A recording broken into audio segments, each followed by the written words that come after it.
Badan Ekspor Prabowo dan bayang monopoli baru. Keputusan Presiden Prabowo Subianto membentuk Badan Tunggal Ekspor Sumber Daya Alam adalah pertaruhan besar.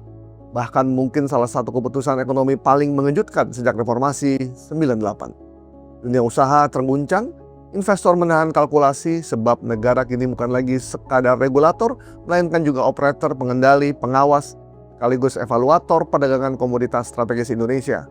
Melalui peraturan pemerintah tentang tata kelola ekspor sumber daya alam, pemerintah menunjuk BUMN khusus bernama PT Danantara Sumber Daya Indonesia sebagai pintu tunggal ekspor komoditas strategis seperti sawit dan batu bara.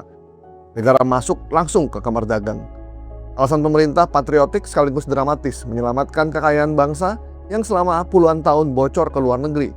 Dalam pidato di hadapan sidang paripurna DPR 20 Mei lalu, Prabowo menyebut Indonesia diduga kehilangan 908 miliar dolar Amerika atau sekitar 15.400 triliun rupiah akibat praktek under invoicing sepanjang tahun 91 hingga 2024. Angka itu setara separuh lebih produk domestik bruto Indonesia tahun lalu. Prabowo menilai selama puluhan tahun negara dibohongi lewat manipulasi harga ekspor, transfer pricing, pemindahan devisa, hingga permainan dokumen perdagangan internasional. Kita tidak mau dibohongi lagi. Kita mau tahu persis berapa kekayaan kita yang dijual, kata Presiden di hadapan wakil rakyat. Secara konstitusi, langkah pemerintah sebenarnya memiliki pijakan kuat. Pasal 33 Undang-Undang Dasar 45 menegaskan bumi, air, dan kekayaan alam yang terkandung di dalamnya dikuasai negara dan dipergunakan sebesar-besarnya untuk kemakmuran rakyat. Pemerintah ingin memastikan sumber daya alam Indonesia tidak hanya menguntungkan korporasi global atau elit tertentu, tapi benar-benar kembali menjadi kekuatan ekonomi nasional. Di atas kertas, argumen itu masuk akal. Masalah kebocoran devisa dan manipulasi ekspor memang nyata. Sektor ekstraktif Indonesia sejak lama menjadi ladang abu-abu antara bisnis, politik, dan oligarki sumber daya alam. Namun persoalannya bukan pada niat memberantas kebocoran. Persoalannya adalah apakah solusi terbaiknya harus dengan memusatkan seluruh kontrol ekspor kepada negara. Di titik itulah alarm dunia usaha berbunyi keras. Ekonom Nailul Huda menyebut kebijakan ini mengarah pada state capitalism, kapitalisme negara di mana negara menjadi aktor dominan dalam bisnis strategis. Model seperti itu memang dipakai sejumlah negara, tetapi sejarah menunjukkan ketika tata kelola lemah dan birokrasi korup, monopoli negara justru melahirkan rente baru yang lebih besar. Ketika regulator juga menjadi pemain besar, transparansi sering hilang, persaingan menyempit, kekuasaan ekonomi terkonsentrasi, dan ruang transaksi politik membesar. Kekhawatiran juga datang dari Persatuan Organisasi Petani Sawit Indonesia atau POPSI yang mengingatkan pemerintah agar tidak mengulang tragedi tata niaga cengkeh BPPC di era Orde Baru. Sentralisasi tata niaga dinilai berpotensi membuka ruang monopoli, elite capture, dan rente ekonomi baru yang dekat dengan kekuasaan. Bahkan dunia usaha yang cenderung moderat juga memberi catatan. Ketua Umum Kamar Dagang dan Industri Kadin Anindya Bakri mengingatkan agar implementasi kebijakan dibahas intensif bersama pelaku usaha agar tidak memukul iklim investasi dan fleksibilitas pasar. Tutur memandang, kebijakan satu pintu ekspor memiliki peluang keberhasilan sekaligus risiko kegagalan yang sama. Jika dikelola dengan disiplin, transparansi, dan penegakan hukum yang kuat bisa memperbaiki pengawasan devisa dan tata kelola ekspor. Negara, pengusaha, dan rakyat memperoleh manfaat. Tetapi jika birokrasi tetap korup dan pengawasan lemah, Badan Tunggal Ekspor justru bisa berubah menjadi pusat rente baru bernilai miliaran dolar. Baik pengusaha, negara, dan rakyat gigit jari karenanya. Sebab masalah terbesar Indonesia bukan semata kurangnya regulasi. Masalah terbesar Indonesia adalah birokrasi yang korup dan penegakan hukum yang lemah. Ini pula yang berulang kali diteriakkan oleh Presiden.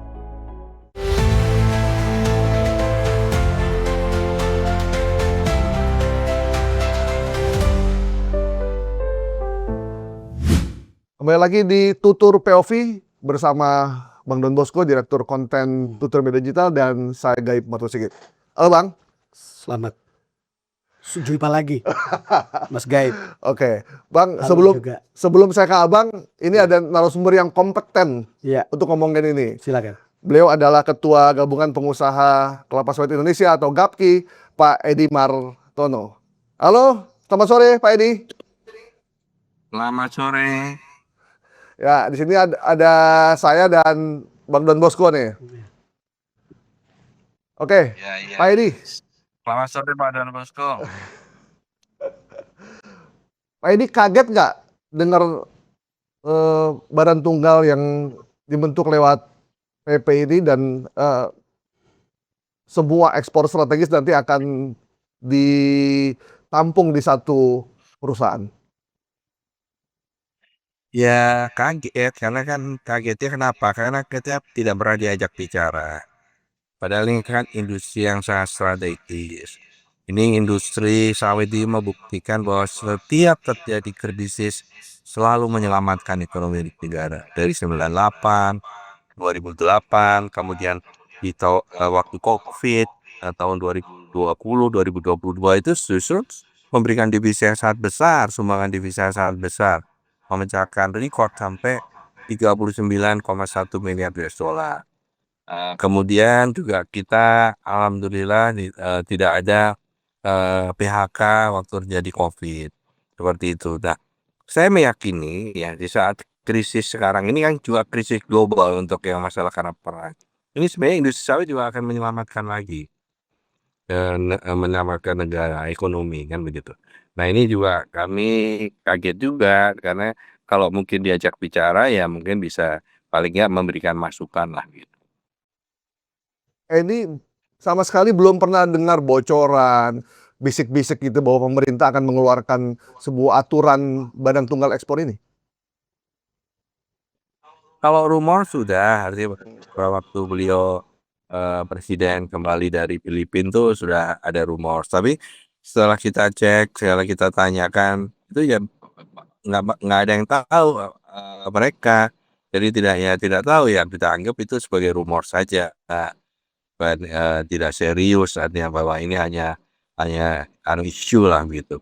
Nah, tetapi semakin ke sini semakin santer kan gitu.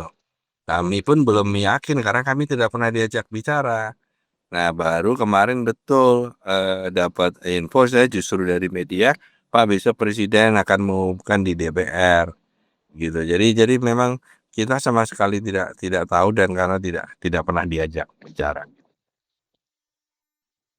Si tidak tahu, petani sawit juga tidak diajak bicara. Lalu pemerintah diskusi sama siapa sehingga bisa menghasilkan keputusan seperti ini? Saya tidak tahu terus terang.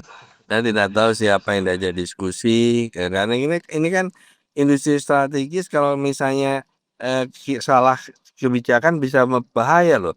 Kita tuh pernah ya waktu itu dalam sejarah tuh, eee, dalam sejarah itu tertulis bahwa kita pernah menjadi, eksportir terbesar kedua di dunia untuk gula. Kita rempah-rempah juga luar biasa berjaya. Sekarang kita justru menjadi importir terbesar, bukan terbesar, yang sangat besar untuk, gula ya, kita kan, cukup besar impor kita. Nah kemudian kita juga jangan salah, Indonesia itu adalah produsen terbesar minyak sawit dunia, tetapi di sisi lain Indonesia juga konsumen minyak sawit terbesar di dunia. Kalau ini tidak dikelola dengan baik, hati-hati, atau kebijakan yang tidak, kondusif mendukung industri ini bisa sejarah terulang gitu. Nah ini yang jangan sampai terjadi untuk di industri sawit gitu. Pak Edi, salah satu alasan kenapa badan tunggal ekspor ini dibentuk karena banyaknya praktek under invoicing, transfer pricing yang dilakukan oleh sejumlah orang sehingga kerugian negara menjadi sangat besar, bahkan angkanya bisa 908 miliar dolar. Gimana Pak Edi menanggapi ini? Jadi gini, saya memang terus terang memang anggota kita tuh ada yang diperiksa. Tapi udah lama, kira-kira udah 1 bulan lebih lah diperiksa. Tetapi kan sampai sekarang belum ada keputusan apakah dia bersalah atau tidak. Karena mereka semua membawa bukti-bukti sekarang bahwa mereka meyakini tidak melakukan itu. Itu laporan yang masuk ke saya. Jadi sebenarnya kan bisa, ini kan masalah hukum kan gitu ya. Apakah ini misalnya pun ada, apakah harus dengan cara seperti ini? Kan begitu. Ini yang kita terus terang agak mengkhawatirkan, karena begini, kenapa kok saya bilang mengkhawatirkan untuk sawit ya. Begini, sawit itu beda dengan tambang. kita tuh ekspor sawit itu udah 90% dalam bentuk hilir, ya, bukan CPK, Udah barang jadi ya Pak? CPKO. Ya setengah jadi dan jadi. Nah itu udah 90%. Nah perlu diketahui untuk industri itu pesanannya itu tailor made atau tergantung spesifikasinya bisa berbeda-beda. Contoh industri makanan di suatu negara ya ada misalnya dua industri makanan di sana atau industri ya yang menggunakan minyak sawit. Nah itu mereka tuh melakukan riset untuk apa sih komponen atau formulanya untuk industri ini. Mereka pesan ke misalnya di Indonesia. Pesan di Indonesia itu ke produsen yang sama, tetapi mereka harus merahasiakan formula ini ke pesaingnya gitu loh, tidak boleh. Artinya ini kan ada spesifikasi khusus kan untuk pesanan-pesanan utama yang di industri hilir. Jadi ini kan apakah nanti badan tuh bisa memenuhi permintaan seperti itu? Kan itu satu. Perlu diketahui lagi bahwa eksportir ini minyak sawit itu tidak semuanya perusahaan perkebunan dan yang mempunyai industri hilir. Mereka juga ada yang trader-trader yang memang melayani untuk volume yang kecil. Contoh ke negara Afrika. Afrika tuh banyak negara ya di sana. Nah itu mereka pesanannya tuh kecil-kecil. Misalnya cuma 2 kontainer, 4 kontainer, 6 kontainer seperti itu. Nah itu tidak bisa mereka yang besar melayani karena itu harus join shipment kan gitu. Nah mereka mungkin tidak ya inilah habis waktu untuk pelayan yang kecil. Akhirnya di pasar-pasar seperti itu yang mengambil adalah trader. Nah bagaimana nanti misalnya badan ini jalan kemudian dilarang ekspor, trader ini dikemanakan? Udah pasti kan kalau tidak boleh ekspor pasti ditutup. Itu kan pengangguran. Jangan salah, ekspor kita tahun 2025 itu meningkat 27% ke Afrika dengan yang model kecil-kecil begini, gitu ya. Nah, jadi artinya bahwa kalau itu nanti di stop, nah, misalnya gitu, apakah bisa diisi oleh badan dengan yang kecil-kecil tadi, gitu kan? Ini kan harus dipikirkan. Kalau enggak justru market kita atau ekspor kita turun, market kita hilang kan gitu. Sedangkan untuk menciptakan market-market baru untuk diversifikasi pasar non tradisional itu butuh waktu. Kita termasuk yang terlibat di dalam itu untuk diversifikasi kan begitu. Butuh waktu, tidak mudah gitu loh. Karena satu ya minyak sawit itu kan produsennya memang kita terbesar, tapi kan ada negara lain. Yang kedua adalah minyak sawit itu bukan satu-satunya minyak nabati di dunia. Ada minyak nabati lain. Kalau nanti misalnya sulit mendapatkan atau apa, mereka ganti dengan minyak yang lain, misalnya minyak kedelai, bunga matahari, atau minyak rapeseed kan gitu. Seperti itu. Jadi saya rasa ini tidak sesederhana itu. Beda dengan tambang. Tambang misalnya batu bara. Mereka jelas yang diminta adalah kalori sekian, kadar air sekian kan gitu. Semua jelas. Itu bisa mungkin lebih mudah ditangani dibandingkan minyak sawit gitu loh. Nah, ini yang kekhawatiran kita seperti itu. Sudah ada Iya. kontak dari Danantara untuk diskusi, ngobrol, untuk diminta masukan dan segala macam?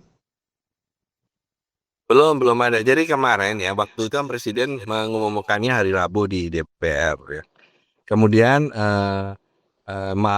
besoknya malamnya saya mendapatkan undangan. Kebetulan saya posisi di Solo, saya Rakernas Gapki. Jadi mendapat undangan udah malam-malam untuk rapat jam 4 sore di Kementerian Perekonomian, tetapi yang hadir komplek ada Danantara, ada semua lah gitu. Nah, hanya memberikan sosialisasi saja mengenai kebijakan ini. Nah, malamnya Kementerian Perdagangan juga ngundang Zoom tapi ya seperti itu. Tapi intinya hanya memberikan sosialisasi saja bahwa sampai dengan Desember masih bisa ekspor, tapi di Januari udah full dihandle oleh DSI atau DSI itu Danantara Sumber Daya Indonesia ya, sumber daya Indonesia ya begitu. Oke, Ya. Pak, ini kan Pak Prabowo mengira bahwa ada under invoicing atau praktek-praktek yang tidak benar. Kalaupun misalkan usulannya bukan membentuk badan ekspor tunggal, tapi kan negara udah melihat ini ada problem dalam urusan ekspor batu bara maupun sawit. Nah, tapi ada usulan apa untuk bukan badan, tapi apa yang mesti diperbaiki supaya negara merasa devisanya bisa lebih banyak dan pajak yang dihasilkan juga bisa lebih besar dari yang sekarang.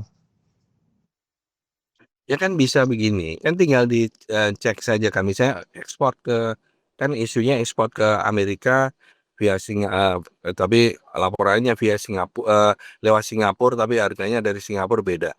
Lah itu kan bisa, saya juga nggak ngerti kok bisa seperti itu ya. Padahal kalau kalau kita ekspor ke Amerika ya udah pasti kalau misalnya nanti Singapura harus memberikan dokumen, saya rasa kan mereka nggak bisa juga.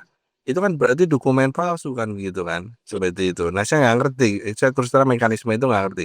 Tetapi yang saya lihat bahwa itu sebenarnya bisa saja dikontrol. Misalnya sekarang itu kan ada persetujuan ekspor. Kemudian ini kan bisa di-trace mereka kemana, misalnya ekspor ke Amerika. Betul nggak ini ekspor ke Amerika begitu kan? Nah seperti itu. Karena kalau kalau kita lihat itu sawit itu beda beda jam aja sudah beda harga. Beda apalagi beda hari kan gitu. Seperti itu. Nah, karena sawitnya adalah komoditi global kan begitu. Jadi memang yang mengatur harga itu adalah pasar. Kita tidak bisa mengatur harga, mengendalikan harga bisa. Contoh, sekarang dengan adanya biodiesel. Biodiesel itu mengendalikan harga supaya tidak terlalu jatuh. Misalnya harga misal suplai minyak nabati di dunia sedang sedang banyak, kita naikkan mandatorinya, itu otomatis harga sawit terjaga gitu ya. Artinya tidak jatuh-jatuh sekali. Makanya saya juga mengusulkan nanti lebih bagus mandatori itu fleksibel mandatori seperti yang dilakukan Brasil gitu. Jadi sebenarnya bisa itu sebenarnya.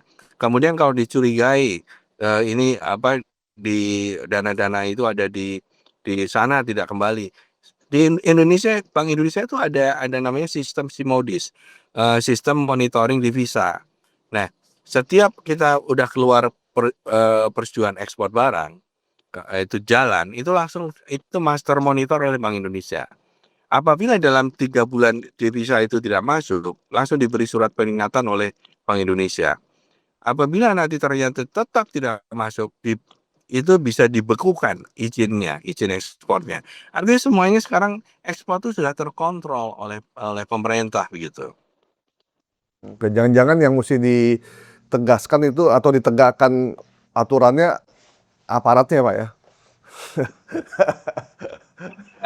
Saya nggak akan komentar setelah itu. Tapi Nggak usah, Pak. kita Biar kita aja yang intinya komentar. bahwa Pak, satu lagi. ya Untuk kelapa gini, sawit itu harganya memang kalau Indonesia ditetapkan oleh negara lain kayak Malaysia atau Belanda. Bukannya kita udah nentuin harga sendiri, Pak, bukannya? nah ini salahnya, ini yang salah itu. Termasuk pejabat-pejabat kita komentarnya tuh. Sawit itu setiap tender sawit ya, termasuk di dalam negeri pun, itu harga acuannya bukan menentukan harga ya. Acuannya ada 3 yang kita pakai. 1 Rotterdam, 2 Malaysia, ketiga Indonesia. Semua digunakan kan gitu. Jadi tidak tidak kemudian yang menentukan harga si Eropa bukan atau Malaysia bukan. Yang menentukan harga ya kita. Pada waktu itu kita juga punya tender di dalam negeri juga begitu. Jadi sawit itu karena komoditi global internasional. Jadi ya kayak kayak minyak bumi lah kan gitu. Jadi kita tetap nggak bisa tiba-tiba kemudian kita misalnya nih harga internasional sawit 1.100 misalnya. Kemudian kita mau menentukan harga sendiri, enggak, kita harus 1.200, ya nggak laku. Seperti tadi saya sampaikan, minyak sawit itu bukan satu-satunya minyak nabati di dunia. Ada minyak lain, minyak substitusinya. Ada kedelai, ada rapeseed, ada bunga matahari, ada minyak kacang, minyak jagung, kan gitu. Jadi mereka bisa beralih kan gitu. Jadi tidak bisa kita tiba-tiba yang harus menentukan harga, mengendalikan harga, iya setuju, ya. Dan mengendalikan. Jadi artinya supaya jangan jatuh atau ini bisa. Atau naik sekali misalnya nanti justru merugikan, bisa. Tetapi kalau menentukan harga bahwa ini harus harga sekian, nggak bisa gitu. Karena ini global commodity gitu. Pak Edi siap-siap dipanggil ke Hambalang ya untuk diminta diskusi nanti. Tapi siap ya Pak ya? Siap lah. Justru kita gini loh, yang saya sampaikan. Ini harus hati-hati untuk untuk regulasi atau kebijakan yang untuk komoditi strategis seperti ini. Dan sampai justru ini nanti yang saya sampaikan, sejarah berulang kita yang menjadi produsen dan eksportir terbesar malah jadi importir. Karena kita sebagai konsumen terbesar. Jangan salah bahwa kita itu masih ada pesaing juga walaupun tidak sebesar kita. Tetapi sekarang dunia ya kalau misalnya ini kan negara-negara itu berusaha terus menanam sawit loh. India sudah mulai menanam walaupun memang mungkin produktivitasnya tidak sebagus kita. Yang kita khawatirkan justru negara Amerika Latin seperti Brasil. Nanti kalau mereka sih sama ini ya, iklimnya sama kan gitu yang untuk sawit ya. Kalau mereka berhasil, waduh kita ini makanya hati-hati. Artinya bahwa jangan sampai mereka justru karena sulitnya Indonesia begitu, mereka coba nanam atau justru beralih ke minyak-minyak nabati lain gitu. Begitu. Jangan sampai itu terjadi Pak. Mudah-mudahan Ya, ada jalan amin. terbaik buat kita. Pak Edi terima kasih banyak waktunya. Semoga Ya, semuanya lancar termasuk dalam perjalanan dari Solo ke Jogja. Terima kasih Pak Edi. baik. Terima kasih. Selamat sore. Ya. Sore. Ya, kawan tonton demikian tadi Ketua Gapki Bapak Edi Martono. Saya ke Bang Don dulu nih. Ya.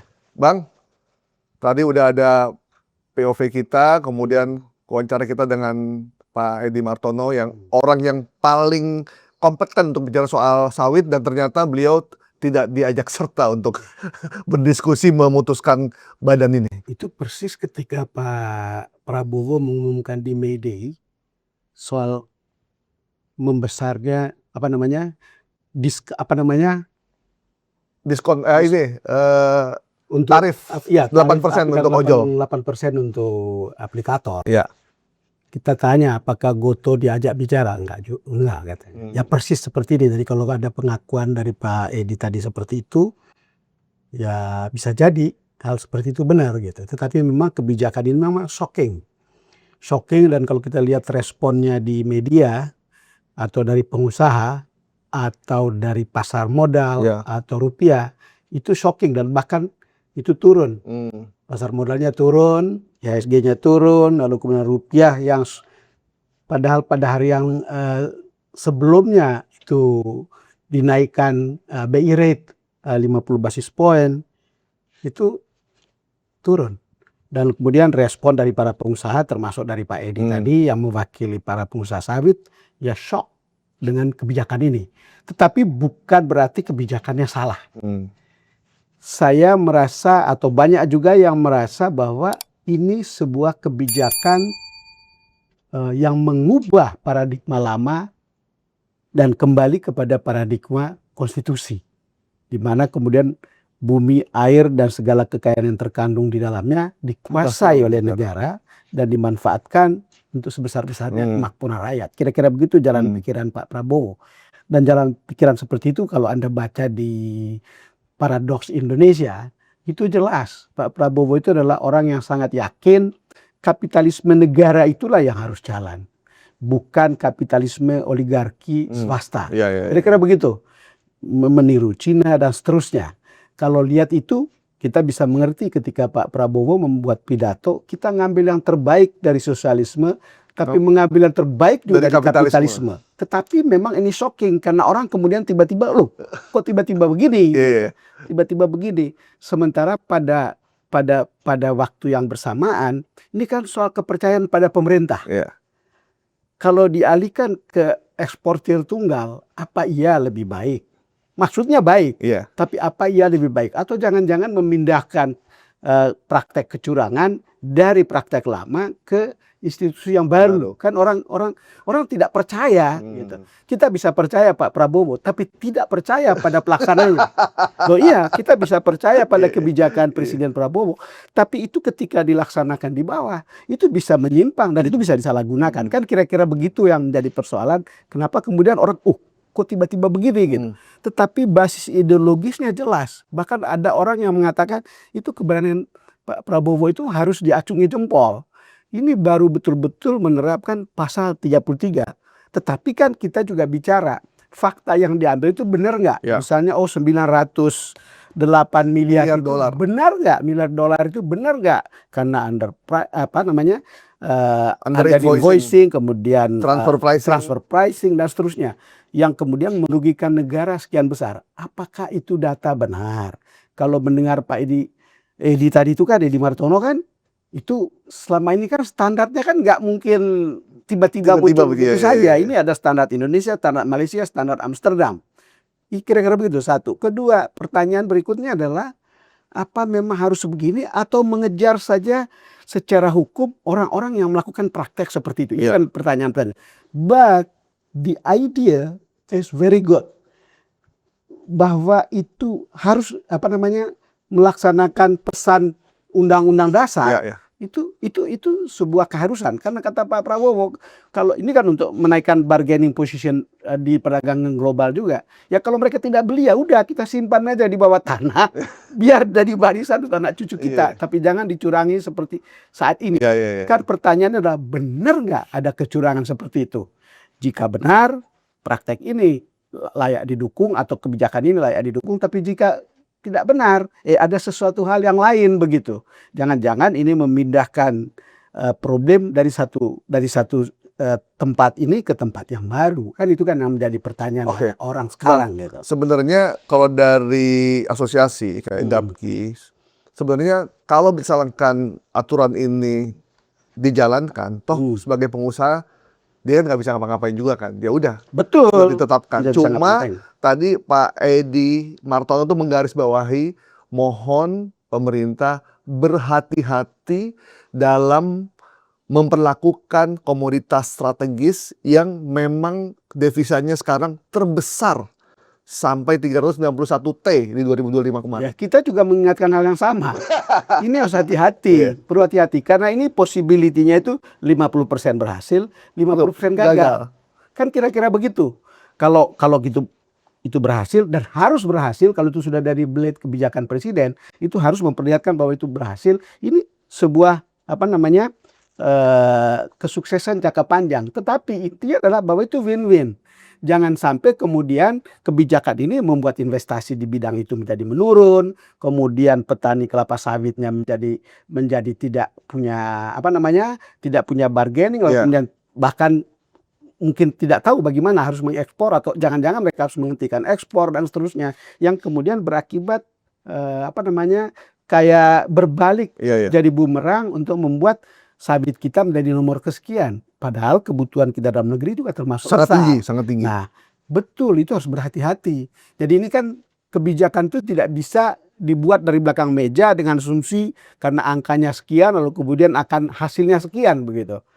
Ya, hal itu tidak selalu berjalan begitu. Orang harus going detail seperti apa sebetulnya ketika down to earth. Ternyata begini rumit urusannya gitu. Saya sendiri tidak tahu, tetapi kan kita bisa lihat kebijakan ini atau berhasil itu masih dalam posisi kayak hipotesis ini akan berhasil dan juga bisa gagal begitu. Masalahnya gini Bang, ketika kebijakan ini dibuat, diatur, disusun, kan orang-orang yang bermain di bidang itu kan juga paling tahu. Tidak semua dari mereka itu semuanya buruk. Pasti ada di antara mereka yang memang ingin bekerja dengan baik, menghasilkan devisa untuk negara, untuk kesejahteraan masyarakat. Pasti ada. Tapi mereka tidak diajak untuk berdiskusi dan berbicara. Itu tadi Mas Gaib, kita betul-betul tergantung pada kebenaran angka yang disebut oleh Pak Prabowo. Kalau angka itu benar, kita harus mengatakan kita support kebijakan itu, karena ternyata sekian itu mengagetkan sekali. Itu besar gitu. Katakanlah 154 miliar dolar untuk beberapa tahun terakhir, itu juga angka yang tidak kecil. kita kan perlu devisa. Devisa ini kemudian akan dijamin oleh lembaga ini gitu. Jadi akan diketahui berapa devisa yang masuk dan pasti tinggal di sini itu devisanya, tidak di luar. Hal yang kemudian selama ini selalu menjadi persoalan atau kecurigaan bahwa oh devisanya ada di luar sana gitu. Kemudian dikasih tahu dia ekspor sekian, ternyata di negara tujuan 2 atau 3 kali lipatnya kan. Itu kan hal-hal yang kemudian menimbulkan pertanyaan. Cuman seberapa besarnya? Kalau angka itu benar, mestinya kita support kebijakan ini. Paling tidak itu bisa mengejutkan para pengusaha, entah eksportir tambang batu bara, entah nikel, entah kelapa sawit. Orang harus tahu bahwa ya oke, kalau memang kita salah, kita harus mengoreksi diri gitu. Walaupun sebenarnya praktek itu tidak bisa dilakukan pengusaha sendiri. Pasti ada orang yang mendukung. Iya betul. Pasti ada aparat, ada birokrasi yang ikut serta dalam hengki-pengki yang membuat akhirnya negara rugi sebesar itu. Selalu takes two to tango. Kalau tidak begitu, tidak mungkin jalan. Tetapi katakanlah sekarang masuk dalam satu pintu. Orang juga mulai berpikir, jangan-jangan pintu ekspor ilegal itu bisa lebih besar. Kita bisa jaga nggak? Bisa dijaga, tapi ada lagi hengki-pengki untuk urusan yang begini gitu. Sama juga bisa hilang devisa gitu. Jadi ya ini sih kita harus menghormati dan menghargai kebijakan pemerintah seperti ini. Tapi kita perlu tahu bahwa ini perlu step by step. Ini perlu sosialisasi. Ini perlu aturan pelaksanaan yang jelas dan tegas. Jangan sampai ini menjadi abu-abu hanya untuk memindahkan kekotoran di tempat yang lama ke tempat yang baru. Atau nanti jadinya semacam monopoli elit gitu. Kita kan boleh berprasangka seperti itu kan. Ya kita tidak jamin. Sekali lagi kita percaya pada Pak Prabowo tapi tidak pada pelaksananya. Kita percaya pada Pak Prabowo tapi tidak pada birokrasinya. Kan hal itu yang sudah selalu jalan dari dulu gitu. Kecuali diperbaiki dulu nih birokrasinya, aparatnya. Karena kan kita udah pernah dengar sejak lama adanya kebocoran justru terjadinya di bea dan cukai. Yang sekarang sedang disorot nih dirjennya segala macam. Ya bea cukai itu sudah diperbaiki dari waktu ke waktu tapi berulang-ulang. Sampai Pak Harto dulu menghilangkan itu. Lalu kemudian mengkontrakkan itu ke SGS. Jadi kalau lihat itu dulu itu Pak Prabowo juga sempat ngomong juga soal ini. Kenapa gitu. Ya kalau sekarang mungkin urusannya begitu. Tapi ada juga contoh mungkin tidak persis sama. Seperti yang kita tulis tadi, itu Badan Penyangga Cengkeh dulu. BPPC. Saya Mandala Putra dulu ketuanya kalau nggak salah itu. Iya, itu kemudian itu di monopoli itu waktu itu sampai kemudian yang menentukan harganya rendah, perusahaan rokok ribut kan gitu, karena harga tinggi dan seterusnya gitu. Akhirnya Manado atau Sulawesi Utara yang menjadi perusahaan cengkeh memotong semua pohon cengkeh dan sekarang tidak ada lagi. Bayangkan karena kebijakan tunggal seperti ini atau monopoli seperti ini. Nah, kita tidak mau hal itu terjadi gitu. Kalau itu terjadi sayang karena kita sudah menjadi negara nomor 1 untuk kelapa sawit. Kan kira-kira begitu. Kalau jadi negara nomor 1 ya koreksilah jelek-jeleknya. Memang koreksi Pak Prabowo adalah konstitusional. Kan gitu. Kalau kita lihat kan Pak Prabowo sangat konsisten dengan mengoreksi untuk ikutin pasal 33. Dikuasai oleh negara. Walaupun kata dikuasai itu ketika saya interview Pak Mahfud MD di sini, dia bilang dikuasai itu tidak berarti kita menguasai dalam pengertian itu punya saya, gitu. Tapi mengatur. Itu menurut tafsir salah satu tafsir gitu. Nah, sekarang kan kita lihat Pak Prabowo mulai melalui Agrinas mengambil kebun-kebun ilegal sawit, kan gitu ke Agrinas. Sebentar lagi tambang-tambang ilegal itu mau diambil, kan gitu. Itu untuk kepentingan negara, walaupun kita belum tahu seperti apa hasilnya. Nah, sekarang karena ada kasus yang disebut tadi merugikan negara sampai 154 miliar dolar atau kemudian dari 91 itu menjadi berapa 908 miliar dolar. Ini kan angka yang membuat kita shocking gitu. Oh, begini gitu. Tapi kan itu juga bisa menjadi argumen politik untuk kemudian membuat kebijakan ini gitu. Kebijakan ini berlindung di balik konstitusi, tapi kita juga tidak bisa menjamin bahwa ini akan berjalan seperti yang Pak Prabowo harapkan. Sebenarnya yang pasal 33 itu sebenarnya sama kayak ini ya. Penguasaan frekuensi oleh negara, TV dan radio. Ya sama. Tapi kan negara tidak mengambil semua frekuensi itu buat mereka. Mereka kasihlah ke TV swasta untuk mengelola. Ya, Dibuatlah dikasih. aturan main. Mereka hanya menjadi regulator. Iya. Tetapi sekarang kan ini bukannya regulator. Iya. Itu menjadi Dia merangkap tuh. Ya, Dia merangkap regulator jadi juga, pedagang. pedagang juga. Ada tulisan teman saya namanya Mas Eko. Yang dari Supriyanto ya? Eko Supriyanto dari Infobank. Ini pemerintah mau menjadi tengkulak. Menjadi tengkulak. Jadi itu sangat menarik. Iya. Artinya betul-betul ikut ke dalam begitu. Ya, tapi memang seorang presiden mungkin punya gagasan ideologis tertentu, lalu kemudian ada harapan, ekspektasi, karena presiden kan juga dikejar oleh target-targetnya. Iya. Dan ketika dia dikejar oleh target-targetnya, ya dia bisa melakukan atau membuat kebijakan-kebijakan seperti itu. Tapi kemudian pertanyaannya, bagaimana dengan kontrak jangka panjang? Iya. Bagaimana, apakah lembaga ini akan membeli sawit lalu menentukan harga? Lalu sawit-sawit orang kecil tadi itu bagaimana caranya bisa masuk di sini? Bisa nggak begitu? Apakah ini cukup kuat untuk bisa mengumpul semuanya? Seperti apa begitu? Ini kan pertanyaan-pertanyaan yang sekarang sedang berjalan. Apakah cukup duitnya untuk membeli seluruh sawit di Indonesia? Itu juga pertanyaan. Ini kan belum tahu kita kebijakan tekniknya. Tetapi prinsipnya itu betul-betul konstitusional. Konstitusional. Kalau kita ikuti Pak Prabowo di dalam paradoks Indonesia itu hal seperti ini tidak perlu kaget. Gitu. Jangan-jangan untuk urusan yang lain lagi besok lusa bisa kejadian. Bisa kejadian. Cuman problemnya kan jangan bikin kejutan-kejutan yang kemudian menimbulkan pertanyaan-pertanyaan yang bahkan menimbulkan keraguan. Walaupun kita paham bahwa di belakang gagasannya oke gitu. Tetapi kan kita tahu kemudian kalau kita lihat para pengusaha sawit tadi melalui Pak Eko itu, Pak Edi itu shock. Ya itu jangan-jangan batu bara juga shock, nikel juga shock. Kita tidak menutup ada kecurangan-kecurangan para eksportir itu yang begitu. Ya.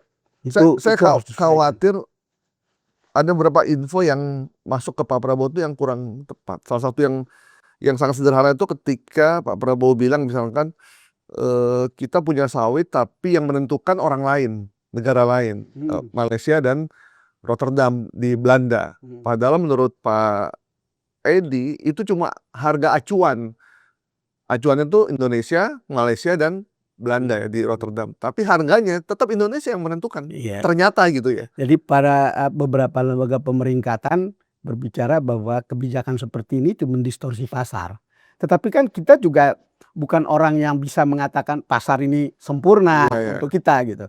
Maka harus disiasati. Tapi kembali lagi, ketika mensiasati itu, gainnya untuk kita itu apa? Benefitnya untuk kita itu apa? Pak Prabowo sudah mengatakan, kita harus menjamin devisa itu tinggal di dalam negeri. Banyak. Kedua, kita harus meningkatkan bargaining di perdagangan global. Lalu kemudian kita jangan sampai kehilangan devisa yang kemudian tadi itu gara-gara under invoicing dan seterusnya yang membuat kita tidak menikmati hasil bumi dan kekayaan alam yang terkandung di dalamnya untuk kepentingan kita begitu. Iya, karena ada yang bilang juga kenapa di setiap wilayah Indonesia yang ada sumber daya alamnya, batu bara, minyak, sawit, nikel, rata-rata masyarakatnya tidak sejahtera. Sehingga mungkin ini karena ada praktik kecurangan, sehingga masyarakat tidak sejahtera, kekayaan itu semua diambil oleh elit di Jakarta. Ini salah satu yang akhirnya keputusannya juga itu kan pertanyaan yang penting gitu ya. Di tambang saya nggak tahu, tapi di kelapa sawit kita tahu bagaimana plasma itu besar begitu.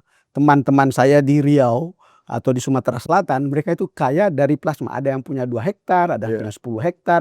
Itu kan mereka tahu bahwa sudah bisa menghitung berapa uang saya musim ini kalau saya punya hasil kelapa sawit sekian, saya punya sekian hektar, lalu kemudian akan itu sudah tahu. Itu plasmanya tuh besar.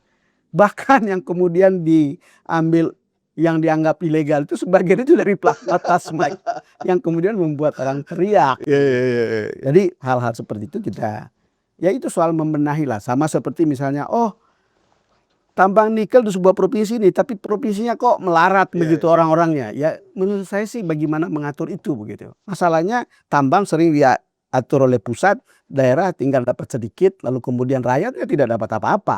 Kan ya memang tidak boleh lelah untuk mengatur hal-hal yang begini, untuk kalau kemudian kita bicara bahwa itu adalah bagian dari kekayaan alam. Dan rakyat yang disejahterakan itu jangan dulu berpikir bahwa seluruh rakyat itu menikmati itu. Di sekitarnya tidak harus. Itu justru priority gitu. Yang paling ideal itu sawit dengan plasmanya. Itu sangat menarik. Iya, Dan rata-rata mobilnya Pajero itu, Bang. hah? Iya. Itu kalau kita lihat kebijakan seperti ini memukul balik begitu, ya saya bukan mengatakan bahwa itu harus dilihat kembali, tapi itu dibikin mekanisme yang kemudian setiap orang puas. Oke lah di badan ini begitu, tapi badan ini satu dia harus bersih. Kedua, benefitnya bagi eksportir juga jelas. Jadi benefit untuk negara jelas, benefit untuk para eksportir juga jelas. Jadi jangan sampai eksportirnya dirugikan atau bahkan negara dirugikan. Saya tidak yakin bahwa ini mestinya tidak terlalu sulit untuk lihat kalau dasarnya itu angka-angka gitu. Angka, oh you mengekspor sekian akan menghasilkan devisa sekian, kita catat kan gitu. Catat lalu kemudian tidak boleh ini harus ada di sini begitu. Jadi kalau lihat begitu kan itu ada untungnya untuk kita. Gitu. Kita tunggu. Jadi kita terima kebijakan ini dengan baik, tapi juga kita memberi catatan, terutama soal pelaksanaannya. Pak Prabowo punya niat baik, kita percaya pada Pak Prabowo, tapi kita tidak percaya pada pelaksanaannya. Dan hal-hal seperti itu juga harus menjadi catatan untuk Pak Prabowo. Oke, yang tadi mesti di garis merah dari pernyataan Pak Edi Martono tadi, pemerintah diminta untuk berhati-hati dalam memperlakukan produk-produk strategis dengan devisa yang sangat besar, bahkan kelapa sawit itu yang terbesar. Jangan sampai memukul balik industrinya, jangan sampai memukul balik unit ekonomi tambang batu bara, lalu kemudian nikel dan kelapa sawit. Oke. Semua orang harus win-win, everybody happy. Oke. Demikian tutup POV kita kali ini. Tadi ada closing dari Bang Don untuk jangan lelah untuk mengatur dan jangan lelah juga untuk mencintai Indonesia. Karena apa yang kita sampaikan di sini itu bagian dari cara kita untuk mencintai Indonesia. Saya Gayet Porto Sigit dan Bang Don Bosco mengucapkan terima kasih. Sampai jumpa.